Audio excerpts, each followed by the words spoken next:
رشتوں میں کبھی دو رشتے برابر نہیں ہوتے، یاد رکھیے گا۔ رشتے میں باپ بڑا ہے، بیٹا چھوٹا ہے، خواہ بیٹا پی ایچ ڈی ہو اور باپ جو ہے وہ اس نے 5ویں جماعت بھی پاس نہ کی ہو، پھر بھی باپ باپ ہے، بیٹا بیٹا ہے۔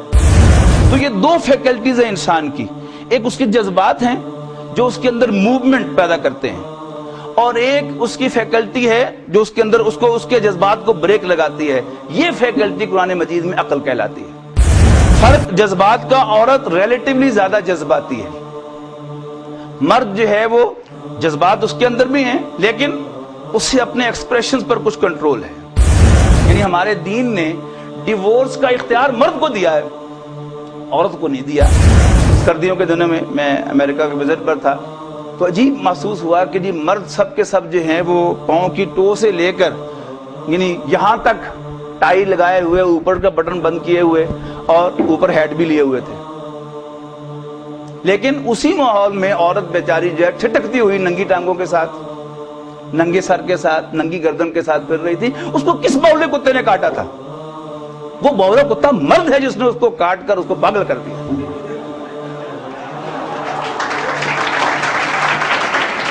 اور یہ حقیقت ہے یہ، یعنی آپ تجزیہ کیجئے کہ عورت کو کچھ نہیں ملتا، لیکن چونکہ اس کے وہ جذبات زیادہ ہیں لہذا اپنے اس جذبات کے ایکسپریشن پر وہ کنٹرول نہیں رکھتی، اور مرد چونکہ اس کے جذبات کو ایکسپلائٹ کر رہا ہے لہذا اس کو فائدہ اٹھا رہا ہے اس سے، اور یہ اپنے فائدے سے بے خبر جذبات کی رو میں بہ جاتی ہے۔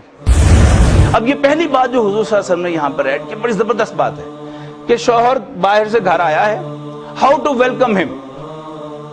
عورت کا مزاج کیا بنایا اللہ نے، بیوی کا امتحان ہے اس کے لیے کہ وہ دن بھر کی تھکی ہاری، ایک بچہ بیمار تھا، ایک بچہ گر گیا، وہ فلاں جو ہے گھر کی موٹر خراب ہو گئی، 20 مسائل دن بھر اس نے اکیلے فیس کیے۔ اب وہ بھری بیٹھی ہے کہ صاحب آئیں تو میں آتے ہی سارا کچھ بتا دوں، بجائے اس کے کہ وہ دروازے پر کھڑی ہو کے وہ ساری کہانی سنائے اور چڑھائی کر دے کہ آپ نے پوچھا بھی نہیں، صبح سے اب جب گئے فون کر کے نہیں پوچھا میں کن مصیبتوں میں مبتلا ہوں۔ اسمائل کر کے اسے ویلکم کر لے، جب وہ ذرا سیٹل ہو جائے تو پھر ایک ایک کر کے ساری باتیں بتا دے تو آدھے مسائل تو حل ہو گئے۔ اب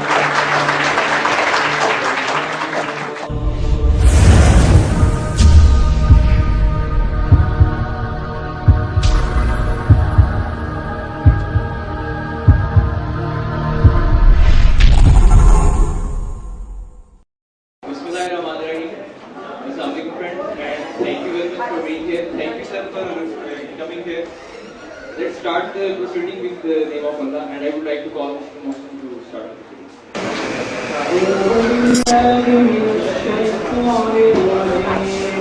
بسم الله الرحمن الرحيم. يا أيها النبي إذا طلقتم النساء فطلقوهن لعدتهن وأحصوا العدة واتقوا الله ربكم لا تخرجوهن من بيوتهن ولا يخرجن إلا أن يأتين بفاحشة مبينة وتلك حدود الله ومن يتعد حدود الله فقد ظلم نفسه لا تدري لعل الله يحدث بعد ذلك أمرا فإذا بلغن أجلهن فأمسكوهن بمعروف أو فارقوهن بمعروف وأشهدوا ذوي عدل منكم وأقيموا الشهادة لله ذلكم يوعظ به من كان يؤمن بالله واليوم الآخر صدق الله العظيم. Thank you, Mohsin. The topic of our seminar is divorce in Islam, the concept of divorce in Islam. جیسے کہ آپ سب جانتے ہیں کہ ڈائیورس اب ایک ایسی بیماری بن چکی ہے جو ہماری سوسائٹی کو بہت جلدی انفیکٹ کر رہی ہے، اور اسی طرح ہمیں آج جو ہے ڈاکٹر صاحب کچھ انفارمیشن دیں گے اور اپنی نالج سے ہمیں آگاہ کریں گے تاکہ ہمیں بھی پتہ چل سکے being a student of sociology کہ ہمیں کیسے کچھ اسٹیپس لینے ہیں اگینسٹ ڈائیورس. اور now I would like to thank for mister Islam to come here. الحمد للہ نحمده ونستعینه ونستغفره ونؤمن به ونتوکل علیہ ونعوذ باللہ من شرور انفسنا ومن سیئات اعمالنا من يهده الله فلا مضل له ومن يضلله فلا هادي له ونشهد ان لا اله الا الله وحده لا شريك له ونشهد ان سيدنا محمدا عبده ورسوله فصلی اللہ علیہ وسلم تسلیما کثیرا کثیرا. اما بعد فاعوذ باللہ من الشیطان الرجیم. بسم اللہ الرحمن الرحیم. یا ایھا النبی اذا طلقتم النساء فطلقوهن لعدتهن واتقوا اللہ.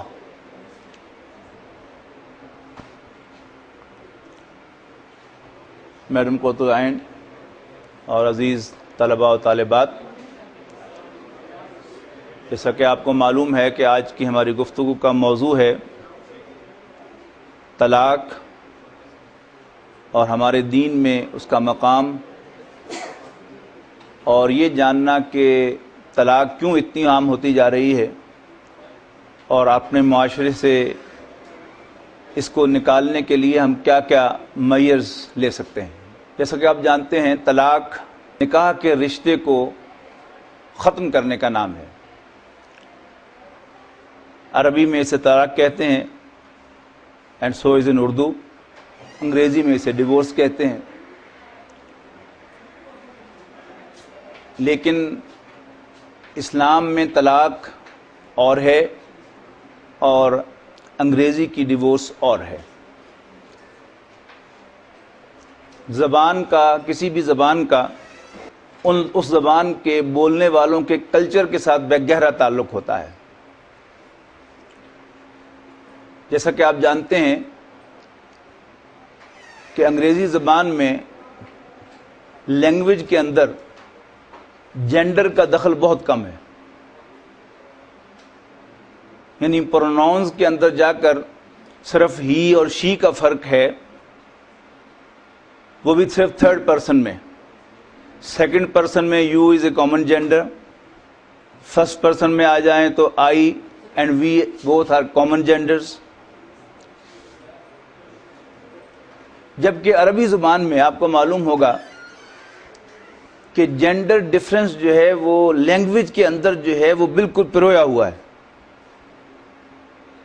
نہ صرف ناؤنز اور پروناؤنز بغیر جینڈر کے عربی زبان میں ایگزسٹ نہیں کرتے.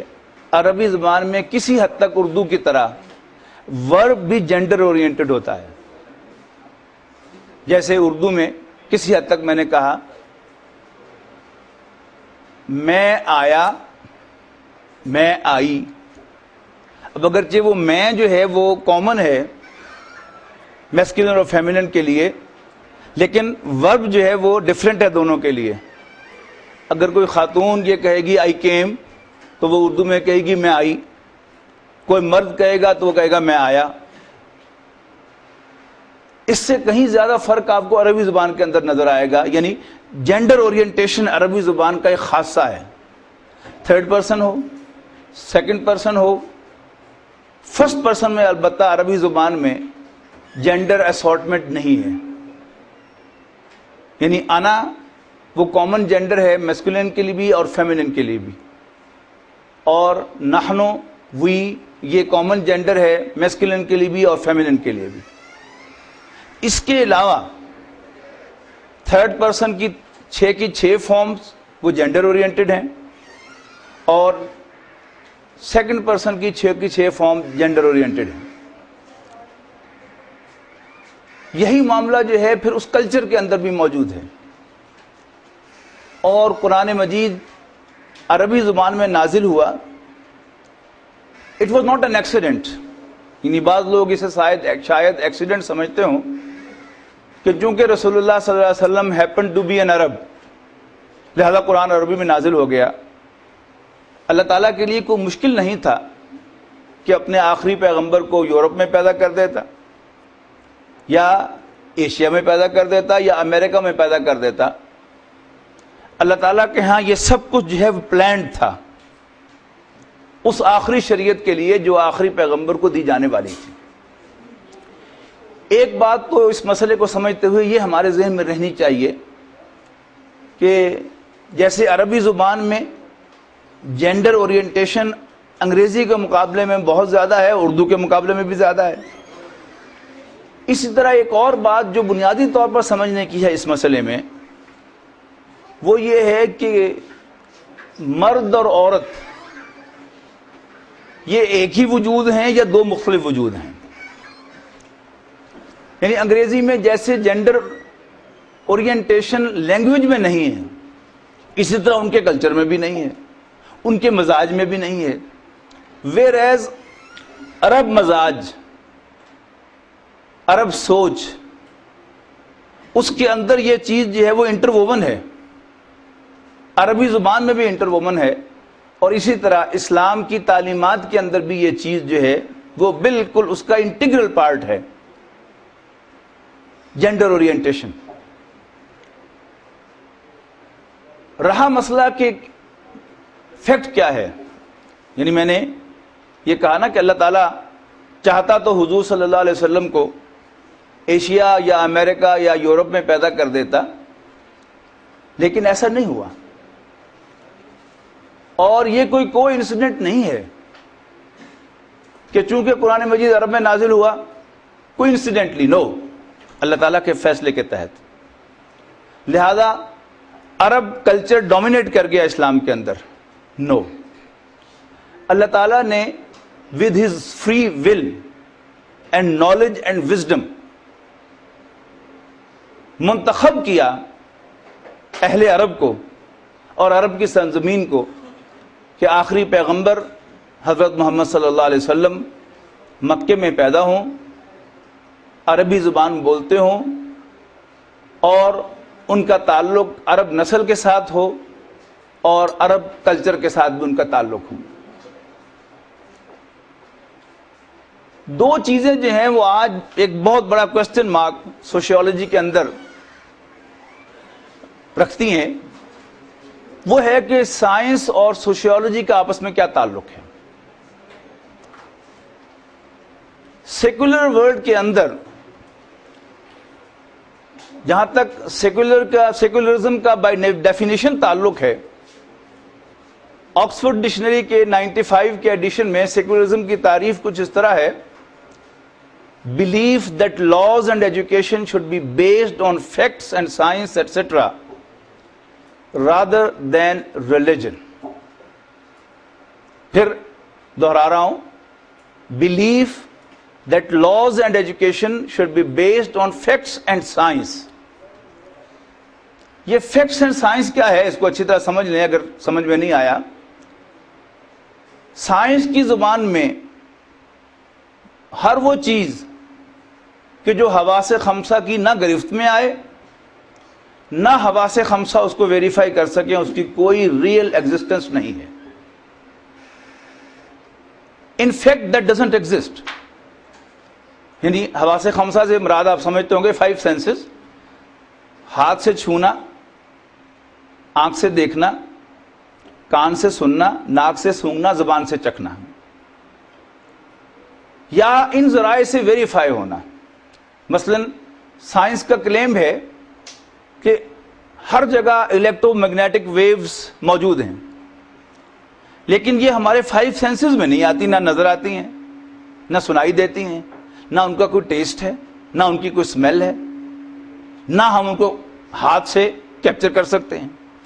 لیکن ابھی ہمارے فون کی گھنٹی بجے گی، تھرو 5 سینسز ویریفائی ہو جائے گا کہ یس، وہ کلیم جو ہے وہ درست ہے کہ الیکٹرو میگنیٹک ویوز اس پوری کائنات میں پھیلی ہوئی ہیں، جن کے تھرو میرا فون آپ کے فون سے کنیکٹ ہو رہا ہے، ویریفائی ہو گیا، تو اٹ مینس کہ یس، الیکٹرو میگنیٹک ویوز ایگزسٹ کرتی ہیں۔ اب ایک طرف سیکولرزم کی بنیاد یہ ہے. لیکن دوسری طرف جب مسئلہ آتا ہے مرد اور عورت کا، جب مسئلہ آتا ہے جینڈر کا، تو وہاں جو سائنٹیفک ورلڈ ہے، یا جو یوں کہیے کہ جو سیکولر سوشل ورلڈ ہے، وہ سائنس کی اس بات کو ماننے کے لیے تیار نہیں، یا یوں کہیے کہ اس بات سے ذرا نظر چرا کر گزرنا چاہتا ہے. سائنٹیفک فیکٹ کیا ہے؟ آپ میں سے جن بچوں نے سائنس پڑھی ہے یا نہیں بھی پڑھی، تو کم سے کم اتنا تو ایک آرٹس کا اسٹوڈنٹ بھی جانتا ہے، یہ جنرل نالج کی بات ہے، کہ انسان کا جسم سیل سے بنتا ہے. You know it. پھر سیلز کے اندر نیوکلیس ہوتا ہے، نیوکلیس کے اندر کروموسومز ہوتے ہیں. کیا آپ سنتے ہیں اب اخباروں میں بھی D N A, R N A, یہ اصطلاحات جو ہیں، کہ انسان کا سارا کیریکٹر جو ہے فیڈ کیا ہوا ہوتا ہے ان کروموسومز کے اندر، اور انسان کا بیہیویئر یہاں تک کہ اس کی فزیکل جو موومنٹس ہیں اور ان کی اب نارمیلٹیز، بیماریاں تک جو ہیں وہ کروموسومز کے اندر جو ہیں ان کا کوئی نہ کوئی ریفلیکشن موجود ہوتا ہے.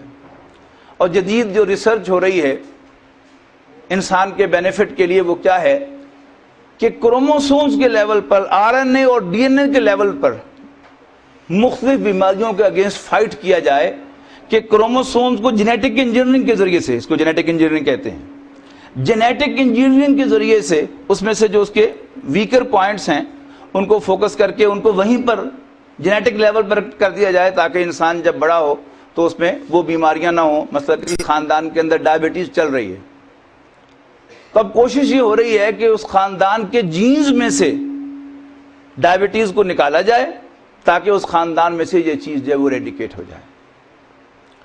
اب اسی علم کی روح سے جو انسان کے کروموسومز ہیں، یعنی 42 کروموسومز ہیں، 21 پیئرز ہیں. اب ہمارے سائنسی علم کے مطابق عورت کے تمام کروموسوم جو ہیں وہ ایکس نیچر کے ہوتے ہیں، یعنی سیم ہوتے ہیں.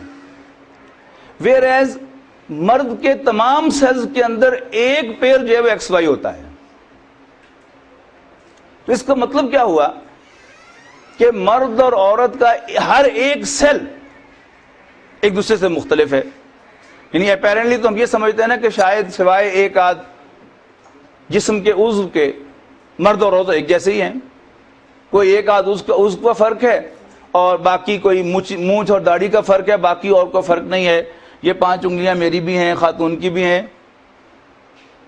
آنکھیں میری بھی 2 ہیں، ہر خاتون کی بھی 2 ہیں، زبان، ہونٹ، کان ایک ہی جیسے. لیکن ڈفرنس یوں سمجھیے کہ یہ ایک پوڈیم ہے کہ جو ایک خاص میٹیریل سے بنا ہے، لکڑی سے بنا ہے یا چپ بورڈ سے بنا ہے، یا اس میں کوئی اور میٹیریل استعمال ہوا ہے، موسٹ پروبیبلی چپ بورڈ ہے. اب اسی شکل کا، اسی پینٹ کے ساتھ لکڑی کا بنا ہوا اگر پوڈیم ہوگا، دکھا گیا تو ایسا ہی، لیکن اس کی ساؤنڈ بھی مختلف ہوگی اور اس کا بیہیویئر بھی مختلف ہوگا. یعنی آگ پکڑنے کے اعتبار سے، ہیٹ ریزسٹنس کے اعتبار سے، پھر ایئر کنڈیشننگ کے لحاظ سے اس کا فرق ہوگا. اسی طرح آپ فائبر گلاس کا بنا دیں اور فرق آ جائے گا، اسی طرح آپ سٹیل کا بنا دیں اور فرق آ جائے گا، پھر سٹیل میں آپ ہارڈ سٹیل کا بنائیں یا سٹین لیس سٹیل کا بنائیں اور فرق آ جائے گا، آپ کسی اور سافٹ میٹل میں بنا دیں تو اور فرق آ جائے گا. سائز بھی سیم ہو، شیپ بھی سیم ہو، پیٹ بھی آپ ایک جیسا کر دیں، تو یہ 2 مختلف میٹیریل سے بنے ہوئے جو پوڈیم ہوں گے وہ کبھی بھی ایک جیسا بیہیو نہیں کریں گے. اگر یہ بات بنیادی طور پر ہماری سمجھ میں آ جائے کہ مرد اور عورت 2 مختلف وجود ہیں، تو بہت سے جو سوشل پرابلمز ہیں وہ ہماری سمجھ میں آ جاتے ہیں. یعنی ویسٹ میں اور ایسٹ میں جو بنیادی فرق ہوا وہ یہ کہ ویسٹ نے اپنے اس کلیم کے اگینسٹ کہ ہم لاز اور ایجوکیشن کو سائنٹیفکلی بیس کرتے ہیں اور ہم کوئی ایسا قانون بھی نہیں بناتے جو ان سائنٹیفک ہو. ہاں، فیکٹس اینڈ فگر سے جو بات ثابت ہوگی قانون بھی اس کے مطابق ہوگا اور ایجوکیشن سسٹم بھی اس کے مطابق ہوگا. لیکن جب وہ اس ایریا میں آتے ہیں تو وہ منافقت کا ثبوت دیتے ہیں. وہاں جو اپنی ساری سائنٹیفک بیسز ہے اس کو نظر انداز کر کے نہ صرف یہ کہ ایک نعرہ لگاتے ہیں کہ مرد اور عورت ایک ہیں، بلکہ اس نعرے کو انہوں نے آفیشیل سینکٹری دی ہے، اور اس کے خلاف بات کہنے والے کے خلاف پروزیکیوشن کرتے ہیں. یعنی اس پر ڈسکریمنیشن کا لا جو ہے وہ اپلائی ہوتا ہے، اس کو جیل میں ٹھونسا جاتا ہے. مختلف ممالک میں اس کے مختلف قوانین ہیں، لیکن بہرحال ایک کامن عنوان ہے قانون کا، ڈسکریمنیشن لا.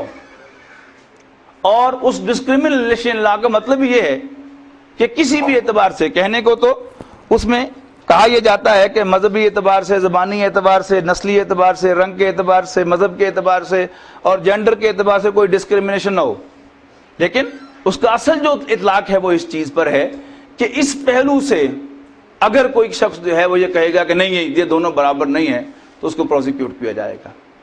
اور اگر یہ بنیادی بات انسان کی سمجھ میں آ جاتی ہے تو پھر کم سے کم وہ آپ کو جو ہمارا پرانا روایتی کلچر ہے وہ بھی سمجھ میں آ جائے گا، اسلام کی تعلیمات بھی سمجھ میں آ جائیں گی، اور پورا کو پورا نظام جو ہے وہ بالکل سیدھا in one line, straight line میں دکھائی دے گا، اس میں کہیں آپ کو کوئی ڈسکریپنسی نظر نہیں آئے گی.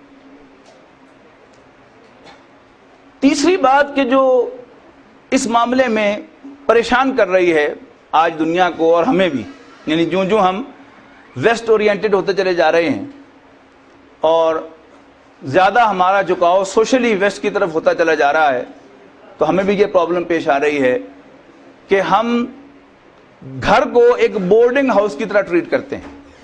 وی مسٹ ریمبر کہ گھر ایک انسٹیٹیوشن ہے، it's not a boarding house. کیا فرق ہے؟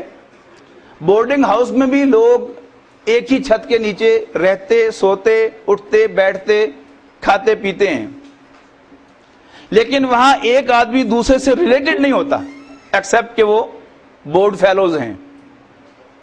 لیکن گھر میں رہنے والے تمام افراد وہ ایک دوسرے کے ساتھ ریلیٹڈ ہوتے ہیں، اور رشتوں میں کبھی دو رشتے برابر نہیں ہوتے، یاد رکھیے گا.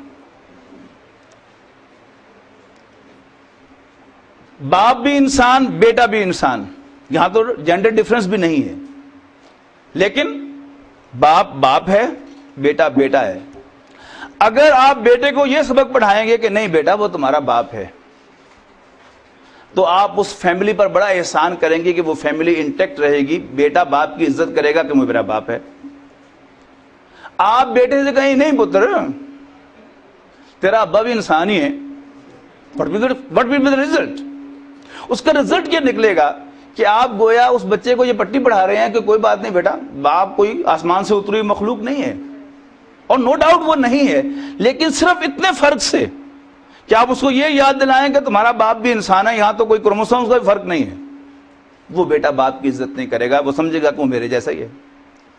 لیکن جب بات ہوگی رشتے کی، رشتے میں باپ بڑا ہے، بیٹا چھوٹا ہے، خواہ بیٹا پی ایچ ڈی ہو اور باپ جو ہے وہ اس نے 5ویں جماعت بھی پاس نہ کی ہو، پھر بھی باپ باپ ہے، بیٹا بیٹا ہے. And so is the case of mother. بیٹی پی ایچ ڈی کر جائے، وہ پروفیسر بن جائے، وائس چانسلر بن جائے، یا کسی ملک کی پرائم منسٹر بن جائے، لیکن ماں کے لیے وہ بیٹی ہے. اور اگر بیٹی کو یہ یاد رہے گا کہ یہ میری ماں ہے، تو وہ جس مقام پر بھی پہنچ جائے دنیاوی اعتبار سے وہ اپنی ماں کی عزت کرے گی، اس لیے کہ وہ میری ماں ہے. اور اگر اسے یہ ہو کہ جیسی میں انسان ہوں ایسی یہ بھی انسان ہے، جیسی میں عورت ہوں ایسے وہ بھی عورت ہے، تو پھر وہ بچی، وہ بیٹی کبھی ماں کی عزت نہیں کر سکتی.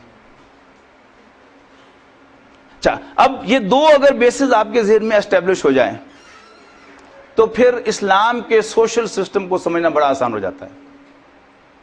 نمبر 1، مرد اور عورت جینیٹیکلی، سائنٹیفکلی اور I'll say in reality دو مختلف وجود ہیں، یہ ایک جیسے وجود نہیں ہیں. اگر وہ ایک جیسے نہیں ہیں تو پھر ان کی نیچر ایک دوسرے سے بالکل مختلف ہوگی. ان کی سوچ،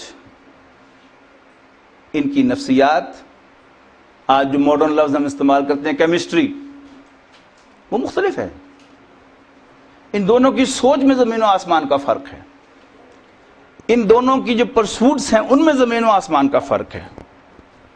ان دونوں کا لائن آف تھنکنگ جو ہے ایک دوسرے سے مختلف ہے, اور اتنا مختلف ہے کہ دوسرے کو اندازہ ہی نہیں ہے. یعنی مرد کو اکثر و بیشتر میری اسیسمنٹ یہ ہے کہ مرد کو اندازہ نہیں کہ عورت کی فیلنگز کیا ہیں, and so does a woman doesn't know کہ مرد کی فیلنگز کیا ہیں. اب چونکہ وہ دونوں ایک دوسرے کو انڈرسٹینڈ نہیں کر رہے, ایزیوم کر رہے ہیں, عورت محسوس کر رہی ہے کہ جیسے میری فیلنگ ایسے اس کی بھی فیلنگ ہونی چاہیے, ایزیوم کر رہی ہے, اور مرد بھی ایزیوم کیے بیٹھا ہے کہ جیسے میری فیلنگز ہے اس کی بھی ہونی چاہیے, جبکہ فیکٹ آف دا میٹر کیا ہے, اس کی سوچ اور ہے, اس کی سوچ اور ہے, اس کی لائن آف تھنکنگ اور ہے, اس کی لائن آف تھنکنگ اور ہے, اس کی پرسوٹس اور ہیں, اس کی پرسوٹس اور ہیں. یعنی قرآن مجید میں اگر آپ دیکھیں تو قرآن مجید نے ان کا بڑا خوبصورت فرق بیان کیا ہے. زیادہ وقت نہیں ہے کہ میں آپ کا لوں اس موضوع پر, لیکن 2 آیات کوٹ کیے بغیر میں نہیں رہ سکتا. مثلا قرآن مجید میں سورہ آل عمران میں ارشاد فرمایا گیا کہ زُيِّنَ لِلنَّاسِ حُبُّ الشَّهَوَاتِ مِنَ النِّسَاءِ وَالْبَنِينَ وَالْقَنَاطِيرِ الْمُقَنطَرَةِ مِنَ الذَّهَبِ وَالْفِضَّةِ وَالْخَيْلِ الْمُسَوَّمَةِ وَالْأَنْعَامِ وَالْحَرْثِ ذَلِكَ مَتَاعُ الْحَيَاةِ الدُّنْيَا وَاللَّهُ عِندَهُ حُسْنُ الْمَآبِ. یہ سورہ آل عمران کی آیت نمبر 24 ہے. پرکشش بنا دی گئیں لوگوں کے لیے ان کی خواہشات کی محبتیں. الفاظ استعمال ہوئے لوگوں کے لیے, لیکن اس کے مقابلے میں کون آ رہا ہے؟ نمبر 1 پہ آ رہی ہیں عورتیں. تو یہاں میں ٹرانسلیٹ کر رہا ہوں کہ مردوں کے لیے پرکشش بنا دی گئی ہیں ان کی وہ خواہشات کی محبتیں, ان محبتوں کی خواہشات کے جو انہیں لاہیں کہ number 1 from women, number 2 sons, number 3 سونے اور چاندی کے ڈھیر, treasures of gold and silver, آج کی زبان میں کہیں گے تو بینک بیلنس. اس کے بعد والخیل المسومہ, لفظی ترجمہ ہوگا نشان زدہ گھوڑے, برانڈڈ ہارسز. آج کیا کہیں گے؟ برانڈڈ کار. کار تو مہران بھی ہے, لیکن مرد کو جتنا مزہ جو ہے وہ مرسیڈیز میں بیٹھ کے آتا ہے وہ مہران میں نہیں آتا, حالانکہ بیسک فنکشن دونوں کا ایک ہے. یہ کیا ہے؟ یہ برانڈ کی محبت ہے. جو بھی رائڈ ہے اس کا برانڈ اسے اٹریکٹ کرتا ہے. اس کے بعد فرمایا والانعام والحرث, مویشی اور کھیتی. اچھا, اب یہاں جو بہنیں بچیاں بیٹھی ہیں وہ ذرا اپنے اوپر قیاس کریں, انہیں اس میں کوئی خاص بات محسوس نہیں کی. کیا بات کہی ہے؟ بیکاز انہیں تو کوئی کار کے برانڈ سے خاص دلچسپی نہیں. پھر جیسے یہاں کہا ہے کہ عورتیں مردوں کے لیے سب سے زیادہ اٹریکٹیو بنائی گئی ہیں, عورتوں کے لیے تو مرد اس طرح اٹریکٹیو نہیں ہے, اٹس اے فیکٹ. پھر یہاں فرمایا کہ انعام اور کھیتی, مویشی اور کھیتی. ہر مرد جو ہے, یعنی جب وہ ذرا بوڑھا ہو جاتا ہے, یعنی 2 ہمارے یہاں کلاسز ہیں نا, ایک ہے ایگریکلچر کلاس, ایک ہے انڈسٹریلسٹ کلاس. تو جب مرد بوڑھا ہو جاتا ہے, whether he belongs to the agriculture class or he belongs to the industrialist class, وہ فائنلی کیا کرتا ہے؟ ایک فارم بناتا ہے, اور اس فارم میں وہ فارمنگ کرتا ہے اور وہاں مویشی لا کر پالتا ہے. یہ قرآن مجید کی ان آیات میں سے ہے, میں سب آپ کے لیے ساتھ اپنا ذاتی تجربہ شیئر کر رہا ہوں کہ جنہیں پڑھ کر میرے دل نے گواہی دی کہ یہ کلام واقعی اللہ کا کلام ہے جس نے مجھے بنایا ہے, اس لیے کہ it was a true picture of mind. یعنی مرد کی صحیح تصویر. لیکن عورتیں جو ہے جب اس کو اس تصویر میں فٹ ہوں گی, کرنا چاہیں گی اپنے آپ کو, تو نہیں بیٹھیں گی. اسی لیے میں نے ترجمے میں کہہ دیا, چونکہ مقابلے میں عورت آ رہی ہے, لہذا میں نے کہا کہ لوگوں کے لیے نہیں بلکہ یہاں مراد ہے مردوں کے لیے. اب اس کے مقابلے میں سورہ حج کے آغاز میں ارشاد فرمایا یا ایھا الناس اتقوا ربکم, لوگوں اپنے رب سے ڈرو. ان زلزلۃ الساعۃ شیء عظیم, بے شک قیامت کا زلزلہ بڑی ہاربل چیز ہے. یوم ترونھا, جس دن تم اس کو دیکھو گے, تذہل کل مرضعۃ عما ارضعت, ہر دودھ پلانے والی اپنے بچے کو دودھ پلانا بھول جائے گی. اب یہ عورت کا ہے ٹاپ کیریکٹر. یعنی آج کے اس دور میں مرد بھی کام پہ جاتے ہیں, عورتیں بھی کام پہ جاتی ہیں, اولاد دونوں کی ہے کہ نہیں ہے, لیکن مرد کی نیچر کیا ہے کہ جو وہ ایک دفعہ گھر سے نکل جائے کام کے لیے تو ہی forgets everything. نہ اسے اپنی بیوی یاد آتی ہے، نہ اپنے بچے یاد آتے ہیں، اپنے کام میں وہ مگن ہو جاتا ہے. whereas اسی گھر سے ایک خاتون بھی جاتی ہے کام کے لیے، وہ ملازمہ کے حوالے کر کے جاتی ہے کہ یا کسی پروفیشنل بیبی سٹر کے حوالے کر کے جاتی ہے، اسے تھوڑی تھوڑی دیر کے بعد بچہ یاد آتا رہتا ہے، کال کرتی ہے، دودھ پلا دیا، نیپز چینج کر دیے، پیمپرز چینج کر دیے. کیوں؟ اب قرآن مجید کیا نقشہ کھینچ رہا ہے قیامت کا کہ یوم ترونہا، جب تک اس دن کو دیکھو گے، تذہل کل مرضعۃ عما ارضعت. اب اس کے بارے میں مرد شریکی نہیں ہو سکتا، یہ تو خالص خاتون سے متعلق بات ہے. اور خاتون خاص طور پر شادی شدہ خاتون، بچیاں بیچاری جائیں ابھی ایکسپیرینس نہیں ہے کہ بچہ کس چیز کا نام ہے، شادی شدہ خاتون جو اپریشیٹ کر سکتی ہے اس آیہ مبارکہ کو کہ وہ اتنا ہاربل ایونٹ ہوگا کہ دودھ پلانے والی اپنے بچے کو دودھ پلانا بھول جائے گی. وَتَضَعُ كُلُّ ذَاتِ حَمْلٍ حَمْلَهَا، اور حمل والیوں کے حمل گر جائیں گے، ابارشنز ہو جائیں گی. وَتَرَى النَّاسَ سُكَارَىٰ، اور تم لوگوں کو نشے کی حالت میں دیکھو گے. اب یہاں ایک اور بات آ گئی کہ وہاں جو میں نے ترجمہ کیا تھا الناس کا مرد، میں یہاں بھی ترجمہ کرتا ہوں، جرات کرتا ہوں ترجمہ کرنے کی، تم مردوں کو نشے کی حالت میں دیکھو گے. یعنی دو کیریکٹرز بیان کیے عورتوں کے، دودھ پلانا بھول جائیں گی، ابورٹ کر جائیں گی. اور ایک کیریکٹر آیا مردوں کا، وَتَرَى النَّاسَ سُكَارَىٰ، اور تم مردوں کو نشے کی حالت میں دیکھو گے. وَمَا هُمْ بِسُكَارَىٰ، حالانکہ وہ نشے کی حالت میں ہوں گے نہیں. وَلَكِنَّ عَذَابَ اللَّهِ شَدِيدٌ، اصل بات یہ ہے کہ اللہ کا عذاب بہت سخت ہوگا. اب یہ جو نشے کی حالت کا ہے یہ کیا ہے؟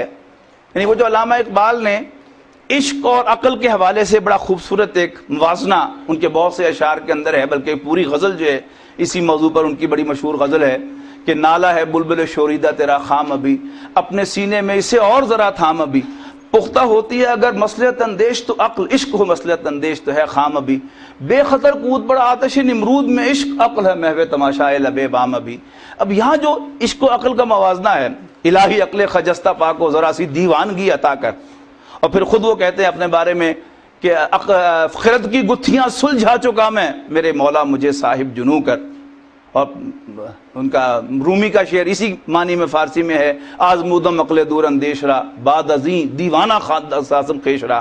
تو یہ دو فیکلٹیز ہیں انسان کی، ایک اس کے جذبات ہیں جو اس کے اندر موومنٹ پیدا کرتے ہیں، اور ایک اس کی فیکلٹی ہے جو اس کے اندر اس کے جذبات کو بریک لگاتی ہے. یہ فیکلٹی قرآن مجید میں عقل کہلاتی ہے.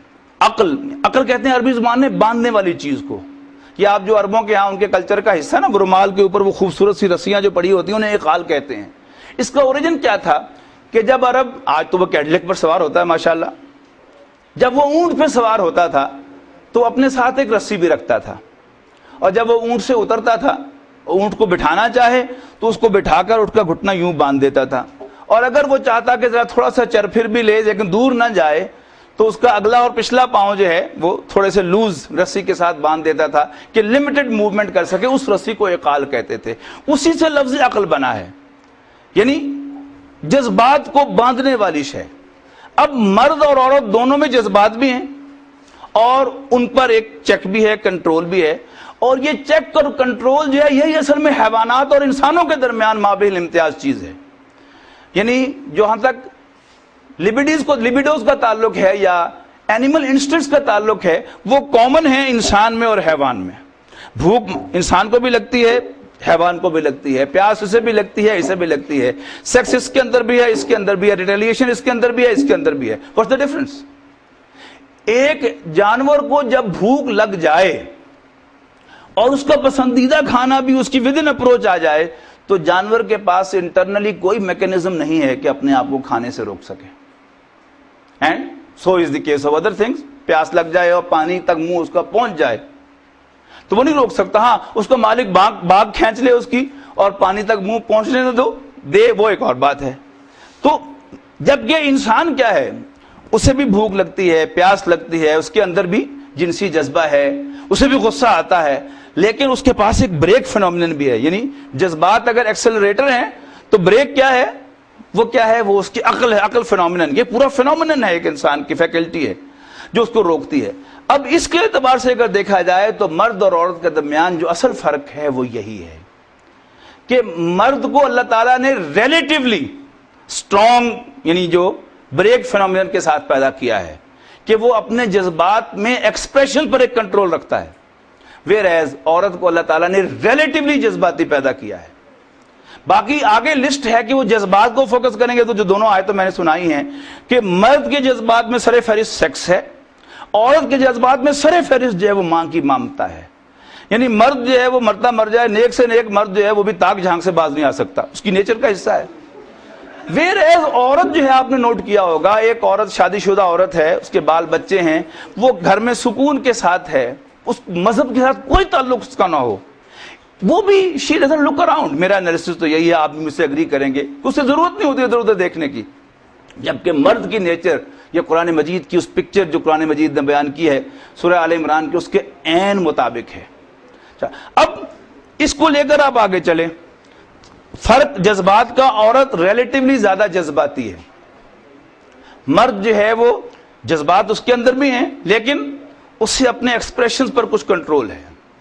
اسی ایک بات ہی کو لے لیجئے کہ مرد کا اصل ویک پوائنٹ، سب سے بڑا ویک پوائنٹ تو ہے ہی عورت، لیکن وہ ایکسپریشن پر کنٹرول رکھتا ہے، اس سے براہ راست اظہار نہیں کرتا بلکہ اس کے جذبات کو ابھارتا ہے، اور عورت جذباتی جو ہے وہ اس کی باتوں میں آ کر اس کے سامنے جو ہے وہ کپڑے اتار کر یا نیم برہنہ ہو کر آ جاتی ہے جسٹ ٹو سیٹسفائی ہم، حالانکہ اس میں عورت کا اپنا کوئی فائدہ نہیں ہوتا سوائے مرد کے فائدے کے۔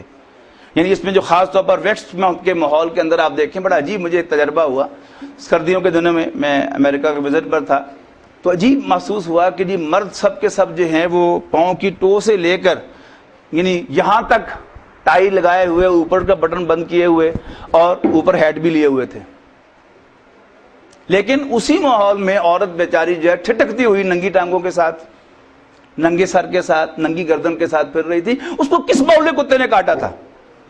وہ بولا کتا مرد ہے جس نے اس کو کاٹ کر اس کو پاگل کر دیا۔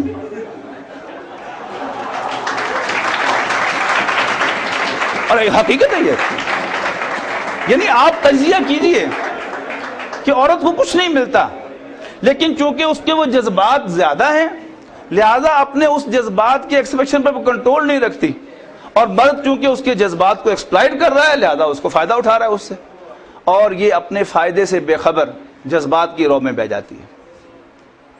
اب اللہ تعالیٰ نے جب یہ سسٹم بنایا انسان کا سوشل سسٹم، تو اس میں اللہ تعالیٰ نے کیا کیا؟ ایک بات جیسا کہ میں نے عرض کیا کہ یہ بات یاد رکھنے کی ہے کہ گھر جو ہے family, it's an institution, it's not a boarding house. پہلے بات تو یہ ذہن میں رکھ لیں، بورڈنگ ہاؤس میں اور انسٹیٹیوشن میں کیا فرق ہوتا ہے؟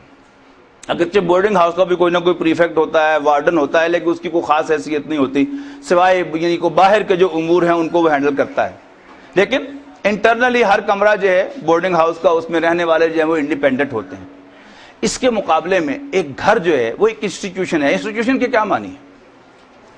انسٹیٹیوشن وہ ہوتا ہے کہ جس کے اندر کام کرنے والے یا رہنے والے سب لوگ ایک دوسرے کے ساتھ یعنی اسٹیٹس کے اعتبار سے خاص فرق کے ساتھ رہتے ہیں۔ مثلا ایک فیکٹری ہے، اس میں مزدور بھی کام کرتا ہے، اس میں مینیجر بھی کام کرتا ہے، اس میں جنرل مینیجر بھی ہوتا ہے، مینیجنگ ڈائریکٹر بھی ہوتا ہے، چیئرمین بھی ہوتا ہے۔ ہر شخص کو اپنی حیثیت کا اندازہ ہوتا ہے کہ میں اس ماحول کے اندر یعنی اس چار دیواری جو فیکٹری کی چار دیواری ہے اس میں کیا ہوں۔ if he understands his role اسے کوئی پرابلم نہیں ہوتی، بٹ if he misunderstands اسے غلط فہمی ہو جائے تو پھر پرابلم ہوگی۔ جیسے فیکٹری کو چھوڑ دیں، آپ ایک دکان میں آپ جاتے ہیں، اس دکان میں دکان کا مالک بھی ہوتا ہے، سیلز مین بھی ہوتے ہیں، گاہک بھی ہوتے ہیں۔ اگر ہر ایک کو اپنے سٹیٹس کا پتا ہو تو کوئی پرابلم نہیں، اور اگر کوئی گاہک دکان کے اندر جا کر بھول جائے کہ میں سیلز مین ہوں یا گاہک ہوں، what will happen؟ یا سیلز مین کو بھول جائے کہ میں سیلز مین ہوں یا مینیجر ہوں یا مالک ہوں تو کیا ہوگا؟ فساد ہوگا کہ نہیں ہوگا؟ تو جہاں بھی انسٹیٹیوشن ہوگا وہاں انسانوں کے درمیان ایک ریلیشن ہوگا، یہ مینیجر ہے، یہ آفیسر ہے، یہ ورکر ہے۔ اور ایک جوتا بنانے والی فیکٹری، ایک سوئی بنانے والی فیکٹری، وہ بھی بغیر مینجمنٹ کے نہیں چل سکتی۔ اس میں آپ کو ڈیزگنیٹ کرنا پڑتا ہے کہ یہ مینیجر ہے، یہ اس کا سبارڈینیٹ آفیسر ہے، اور یہ ورکر ہے. ان تینوں کی پوزیشن ہوگی تو انسٹیٹیوشن چلے گا, ورنہ نہیں چلے گا. اس یونیورسٹی کے اندر آپ کو معلوم ہے کہ آپ اسٹوڈنٹس ہیں, میڈم کو معلوم ہے ان کا سٹیٹس کہ ان کا سٹیٹس کیا ہے, وی سی صاحب کو معلوم ہے کہ ان کا سٹیٹس کیا ہے, اور آرگنائزیشن کے چیئرمین کو معلوم ہے کہ ان کا سٹیٹس کیا ہے.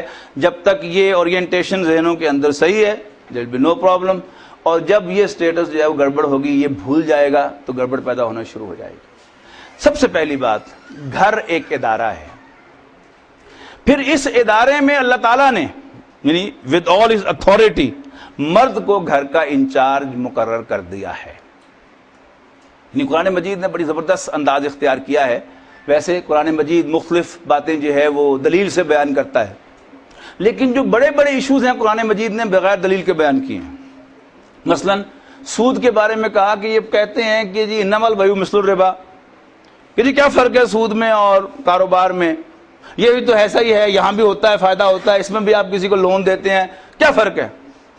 آج بھی ایسے ہی کہتے ہیں نا ہم. تو معلوم ہوتا ہے کہ حضور صلی اللہ علیہ وسلم کے دور میں بھی ایسے آبجیکشن ریز کرنے والے تھے. تو اللہ تعالیٰ چاہتا تو اس میں پورا لاجک بیان کر دیتا, کوئی لاجک بیان نہیں کیا. کیا کہا, وَأَحَلَّ اللَّهُ الْبَيْعَ وَحَرَّمَ الرِّبَا, اللہ نے کاروبار کو جائز اور سود کو ناجائز کر دیا ہے. That's it. جیسے اللہ تعالیٰ نے رشتوں کے اندر کیا ہے, یعنی رشتوں میں اللہ تعالیٰ نے ڈکلیئر کر دیا کہ یہ رشتے حرام ہیں, ان سے شادی نہیں ہو سکتی. حرمت علیکم, آخری آیت ہے چوتھے پارے کی, حرمت علیکم امہاتکم و بناتکم و عماتکم و اخواتکم و عماتکم و خالاتکم الی آخر آیا, حرام کر دی گئی تم پر تمہاری مائیں, تمہاری بیٹیاں, تمہاری بہنیں, تمہاری پھوپھیاں, خالائیں, بھانجیاں, بھتیجیاں, اور آخر تک چلی گئی آیت. اب کوئی اس پر بحث کرنا شروع کر, بتائیں جی کیا فرق ہے بہن میں اور بیوی میں, اس کے ساتھ کیوں شادی الاؤڈ نہیں ہے. موٹی سی بات ہے کہ اللہ ود ہز اتھارٹی اس نے اسے بین کر دیا ہے. That's all. اگر کوئی شخص یہ بات سمجھ جاتا ہے تو he'll have no problem. اسی طرح قرآن مجید نے اس مسئلے کو بھی بڑا واضح کر کے بیان کیا ہے. الرجال قوامون علی النساء, مرد عورتوں پر قوام مقرر کیے گئے ہیں. قامہ یقوم قوامن کے معنی کھڑے ہونا, اور قوام کھڑا رکھنے والا. آپ آرگنائزر کہہ لیں, مینیجر کہہ لیں, ایڈمنسٹریٹر کہہ لیں, یعنی جو اس گھر کو کھڑا رکھتا ہے وہ ان کے اوپر مقرر کیے گئے ہیں مرد. بما فضل اللہ بعضهم علی بعض, جیسے اللہ لوگوں کو ایک دوسرے پر فضیلت دیتا ہے ایسے ہی اللہ نے آؤٹ آف ہز اتھارٹی مرد کو گھر کا انچارج مینیجر مقرر کر دیا ہے. نمبر 1, اضافی طور پر معاشی بوجھ بھی اس پر ڈال دیا ہے. وَبِمَا أَنفَقُوا مِنْ أَمْوَالِهِمْ. لہذا اب سوال پیدا ہوا کہ نیک عورت کون ہے. قرآن مجید میں جب مردوں کا ذکر آتا ہے, یہ بھی میں واضح کر دوں کہ میں مردوں کا ذکر کیوں کہہ رہا ہوں, کہ ہمارے ہاں 3 ائمہ جو ہیں فقہ کے, امام ابو حنیفہ, امام شافعی اور امام مالک, ان کی متفقہ رائے یہ ہے کہ قرآن مجید میں جہاں جمع مذکر کا صیغہ استعمال ہوا ہے اس سے جمع مذکر ہی مراد ہیں, عورتیں آٹومیٹکلی انکلوڈڈ نہیں ہیں. امام احمد بن حنبل اور متکلمین جو فلسفیانہ مزاج کے مفسرین اور فقہاء ہیں ان کی رائے یہ ہے کہ عورتیں آٹومیٹکلی انکلوڈڈ ہیں. وہ میل ڈومینیٹڈ سوسائٹی تھی, اس لیے وہاں پر مردوں کا صیغہ استعمال کر لیا گیا ہے, میل جینڈر یا masculine gender, women are automatically included. لیکن میں فی الحال جو بات کہہ رہا ہوں وہ 3 ائمہ کے ساتھ اپنے آپ کو موافق کرتے ہوئے کہہ رہا ہوں کہ جہاں مردوں کی نیکی کا ذکر آتا ہے تو قرآن مجید سب سے پہلے ذکر کرے گا نماز کا. یعنی سورہ حج کے فوراً بعد سورہ مومنون آتی ہے, قد افلح المومنون الذین هم فی صلاتهم خاشعون. مومن کامیاب ہو گئے جو اپنی نمازوں میں خشوع اختیار کرتے ہیں.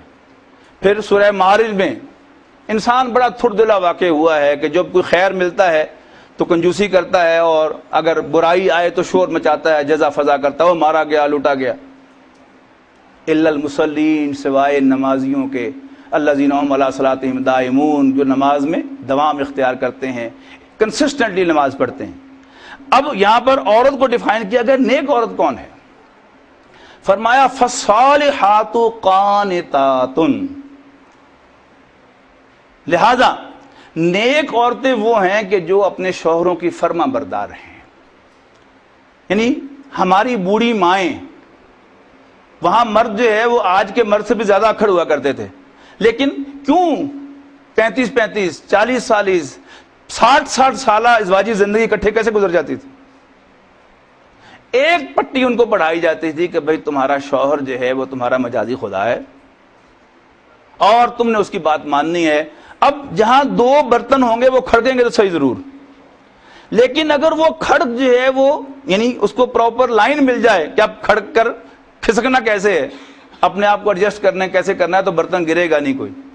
لیکن اگر اس کے بعد اس کھڑکھڑ کے بعد وہ ایڈجسٹ کرنا نہ آتا ہو تو پھر بات جو ہے وہ خراب ہو جائے گی. فالصالحات قانتات, تو عورت کی نیکی کون سی قرار دی گئی؟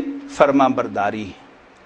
اور ہوتا کیا ہے جب یہ بات سمجھ میں نہیں آتی تو کیا ہوا کہ یعنی بہت سی تحریکیں اس وقت دنیا میں چل رہی ہیں جنہوں نے خواتین میں بہت قیمتی کام کیا ہے, شرم و حیا ان کے اندر پیدا کیا ہے. وہ جو دوسری صفت بیان کی ہے فالصالحات قانتات حافظات للغیب, لیکن جب عورت کے اندر نیکی کا جذبہ پیدا ہوتا ہے تو وہ لگ جاتی ہیں پھر تہجد میں پڑھنے کے لیے, تسبیحات کے لیے, حالانکہ عورت کی سب سے بڑی نیکی جو ہے اپنے شوہر کی اطاعت ہے. یہ ہے ایک آسپیکٹ. رسول اللہ صلی اللہ علیہ وسلم نے اس میں ایک اور بڑی زبردست ڈائمنشن ایڈ کی ہے. ایک حدیث میں ارشاد حضرت عائشہ راویہ ہیں رضی اللہ تعالیٰ عنہ, قالت قال رسول اللہ صلی اللہ علیہ وسلم من علامات المرأة الصالحة ثلاث, نیک عورت کی 3 نشانیاں ہیں. نمبر 1, اذا نظر علیہا زوجہا ضحکت وسرت ہو, جب اس کا شوہر اس کی طرف دیکھے تو اسمائل پاس کر کے اس کو خوش کرے. وَإِذَا أَمَرُوهَا أَطَاعَتْهُ, جب وہ اس کو کوئی حکم دے تو اس کا کہنا مانے. وَإِذَا غَابَ عَنْهَا حَفِظَتْهُ, جب وہ اس کے پاس موجود نہ ہو تو اس کی امانت یعنی عفت و پاک بازی کی حفاظت کرے. اب یہ پہلی بات جو حضور صلی اللہ علیہ وسلم نے یہاں پر ایڈ کی بڑی زبردست بات ہے کہ شوہر باہر سے گھر آیا ہے, ہاؤ ٹو ویلکم ہم. عورت کا مزاج کیا بنایا اللہ نے, بیوی کا امتحان ہے اس کے لیے کہ وہ دن بھر کی تھکی ہاری, ایک بچہ بیمار تھا, ایک بچہ گر گیا, وہ فلاں جو ہے گھر کی موٹر خراب ہو گئی, 20 مسائل دن بھر اس نے اکیلے فیس کیے. اب وہ بھری بیٹھی ہے کہ صاحب آئیں تو میں آتے ہی سارا کچھ بتا دوں, بجائے اس کے کہ وہ دروازے پر کھڑی ہو کے وہ ساری کہانی سنائے اور چڑھائی کر دے کہ آپ نے پوچھا بھی نہیں صبح سے, اب جب گئے فون کر کے نہیں پوچھا میں کن مصیبتوں میں مبتلا ہوں. اسمائل کر کے اسے ویلکم کر لے. جب وہ ذرا سیٹل ہو جائے تو پھر ایک ایک کر کے ساری باتیں بتا دے تو آدھے مسائل تو حل ہو گئے.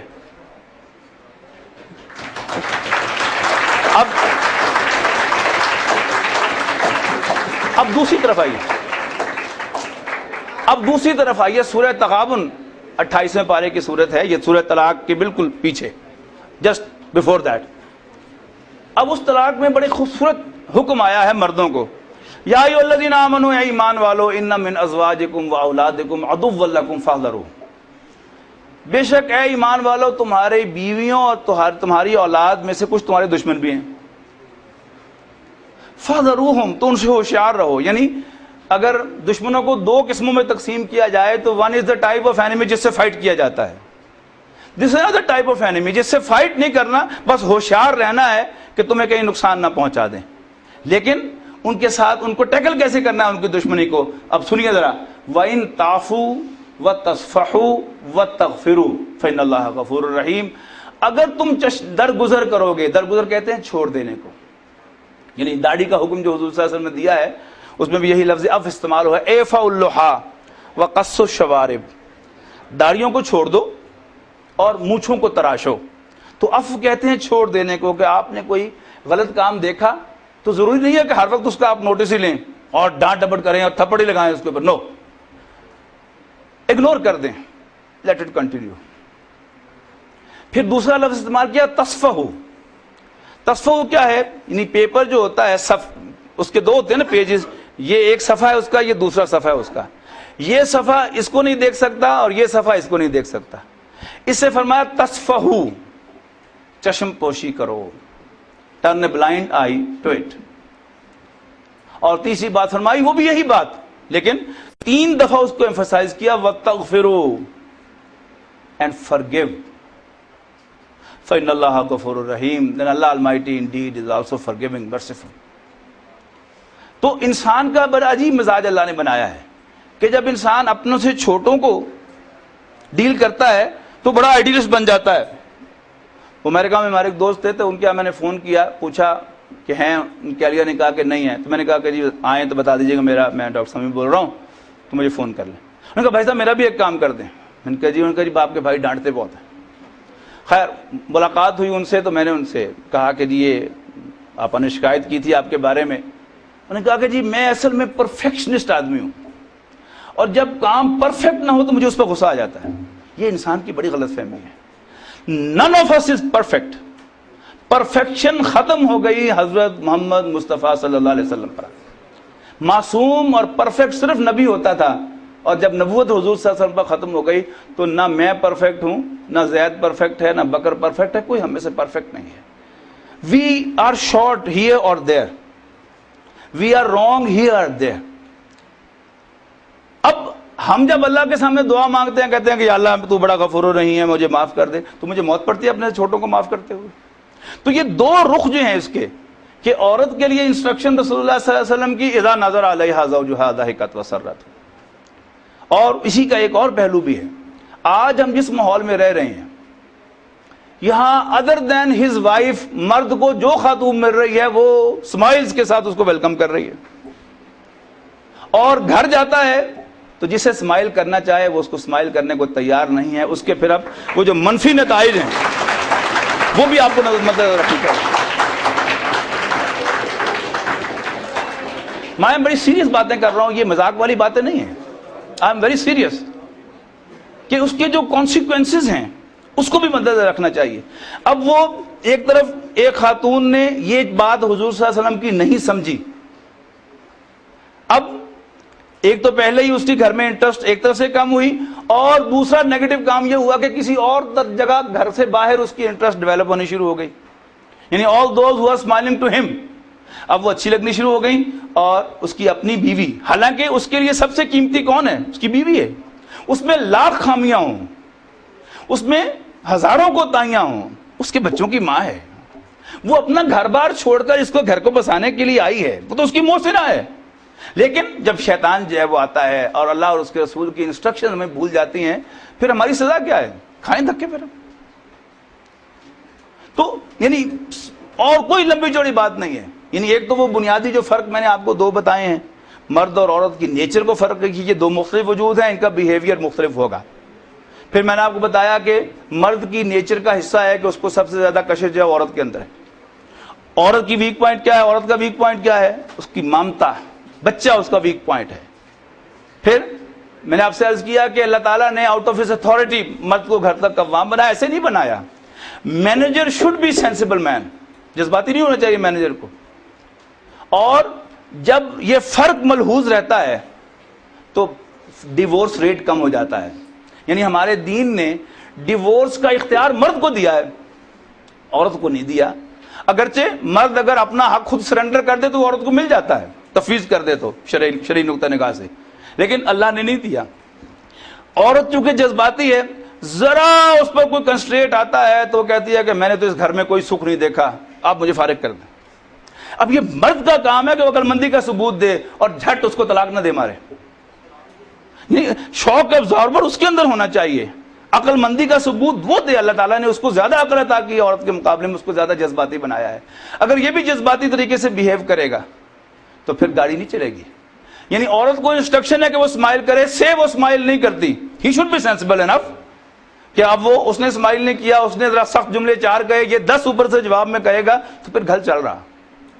اگر انسان میں اگنور کرنے کی عادت نہیں ہوگی، وہ جو دین الفاظ ہیں، ان تعفو و تصفحوا و تغفروا، تم درگزر کرو گے، چشم پوشی کرو گے، معاف کر دو گے تو اللہ تعالیٰ بخشنے والا رحم فرماتا، تب گاڑی چلتی ہے، اس کے بغیر گاڑی نہیں چل سکتی۔ اور اگر وہ ایکوالٹی کا تصور آ گیا کہ اس کو سرخواب کے پر لگے ہوئے ہیں، ایسا تو آپ دنیا میں کہیں بھی کام نہیں کر سکتے۔ آپ 2 دن یونیورسٹی میں نہیں آ سکتے اگر آپ کو یہ بات یاد نہ رہے کہ ٹیچر کون ہے اور اسٹوڈنٹ کون ہے۔ ٹیچر کو یاد نہ رہے کہ میں لیکچرر ہوں یا میں ہیڈ آف دی ڈپارٹمنٹ ہوں۔ One has to behave.